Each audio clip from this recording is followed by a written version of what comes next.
আসসালামু আলাইকুম। দুঃখের সাথে বলতেছি যে আমাদের এই বাগান, আমি আমার শ্বশুরে বাগানটা যত্ন করছি, চারাগুলো লাগাইছি। আজ আমার শ্বশুর নাই। গত সোমবারে আমার শ্বশুর হঠাৎ করে স্ট্রোক করে মারা গেছেন। আমার শ্বশুর এই ফলগুলো খাইতে পারে নাই। এই ফলগুলো আমার শ্বশুরে খাইতে পারে নাই, একটা ফলও খাই যেতে পারে নাই। এখন আমার শাশুড়ির ইচ্ছা যে আমরা যেহেতু আসছি বাড়িতে, আমরা ফলগুলো কিছু নিব, দেখব কেমন হয়েছে। আফসোস লাগে, এত যত্ন করছে আমার শ্বশুর এই ফলগুলো, আমি লাগাইছিলাম, আমার শ্বশুর যত্ন করছে। একটা ফল যদি আমার শ্বশুর খাইতে পারতো, মনটাকে বুঝাতে পারতাম।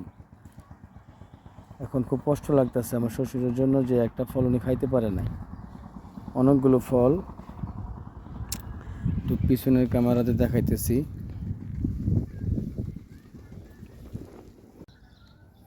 অনেক ফল।